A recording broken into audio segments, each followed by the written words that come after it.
എന്താ കൊച്ചിക്കാരന് കണ്ടന്റ് മാറ്റാണ്. വിഷ്ണു കൊച്ചിക്കാരന് എനിക്ക് ഏറ്റവും ഇൻഫോർമേഷൻ അനുസരിച്ചാൽ വിഷ്ണു കൊച്ചിക്കാരൻ പൈനാപ്പിൾ ആണ് ബിഗ് ബോസിലേക്ക് ഓൾമോസ്റ്റ് കൺഫേം ആയി. ഇത് കേട്ട് യോധയില ജഗതിയുടെ അവസ്ഥയിലാണ് നമ്മുടെ പെരേര കഴിഞ്ഞ ഒരു വർഷം പെരേരയ്ക്ക് അറിയാം ബിഗ് ബോസിൽ പോകണം ഭയങ്കര ആഗ്രഹമായി. പക്ഷെ എങ്ങനെ പോകേണ്ടത് പുള്ളിക്ക് അറിയില്ല. പുള്ളി കഴിഞ്ഞ ബിഗ് ബോസിൽ പുള്ളി വിളിച്ചപ്പോൾ പുള്ളിയോട് ചക്ക വെച്ച് പുള്ളി തേങ്ങ പറയണ്ട, ചോദിക്കാൻ ചോദിച്ചു ഉത്തരം പറയില്ല, വേറെ എന്തൊക്കെയാണ് പറഞ്ഞുകൊണ്ടിരിക്കുന്നത്. പുള്ളി കഴിഞ്ഞ ഒരു വർഷമായിട്ട് ഇതിന് കഷ്ടപ്പെട്ടാണ്. ഞങ്ങളായിട്ടെല്ലാം പിരിഞ്ഞ് ബിഗ് ബോസിൽ കയറണമെങ്കിൽ ആര് പറഞ്ഞു കൊടുത്തു.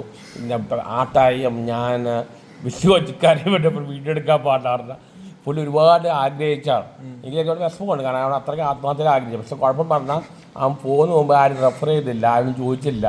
അവിടെ പോയി എന്തൊക്കെയോ വീട്ടിൽ വിളിച്ചു പറഞ്ഞു. ഇനിയിപ്പോൾ ആ പയ്യൻ എന്താ കാണിക്കാൻ പോകുന്നത് എനിക്കറിയില്ല. അവർക്ക് അടുത്ത നിരാശയിലാണ്. വിശ്വസിക്കാരന് അവൻ്റെ അത്ര എക്സ്പീരിയൻസ് ഇല്ലാത്ത വിശ്വസിക്കാരൻ കയറിയൊക്കെ പറഞ്ഞപ്പോൾ അവിടെ സഹിക്കാൻ വയ്യ. യോധയിൽ നിങ്ങൾ കണ്ടില്ല, ജഗതി പോലല്ല, ജഗതിയുടെ അവസ്ഥയാണ്.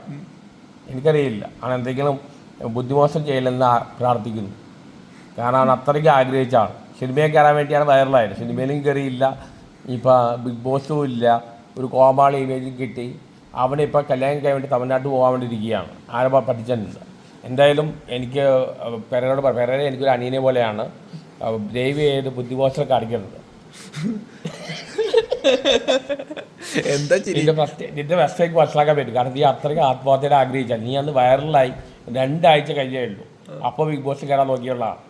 അന്ന് വൈറലായിട്ട് 2 ആഴ്ച കഴിഞ്ഞപ്പോൾ ബിഗ് ബോസ് ചേട്ടാ എനിക്ക് കയറാൻ സാധ്യതയുള്ളൂ. അത്രയ്ക്ക് അവൻ ആത്മാർത്ഥമായി ആഗ്രഹിച്ചാണ്. അൽക്കമിസ്റ്റ് പറഞ്ഞിട്ട് ഒരു കാര്യം ആത്മാർത്ഥമായി ആഗ്രഹിച്ചതിൻ്റെ പ്രപഞ്ചം പോയി നിന്നു കൊടുക്കുമോ.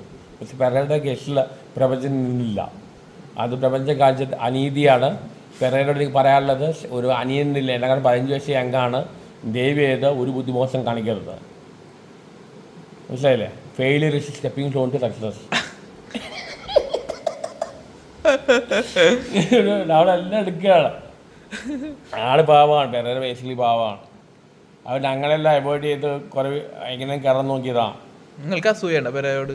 എനിക്ക് അവിടെ വരേണ്ട അസൂയ. അവൻ എൻ്റെ അനിയനെ പോലെയാണ്. എന്നെക്കാട്ടും ഞാൻ കമ്പയർ, അവൻ 15 വയസ്സ് താഴെയാണ്. അവനും ചിലപ്പോൾ എന്നോട് പറഞ്ഞ സ്നേഹത്തിൽ സംസാരിച്ചിട്ടുണ്ട്.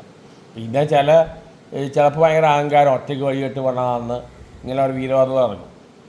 ആൾ ബേസിക്കലി പാവമാണ്. പെരേര ബേസിക്കലി പാവമാണ്. ചിരിച്ചിട്ട് പറഞ്ഞേ അല്ലേ, ഞാൻ അവൻ്റെ അനിയനെ ഇവിടെ കാണുന്നത്. എന്നെക്കാളും 15 വയസ്സ് താഴെയാണ്. Okay cut.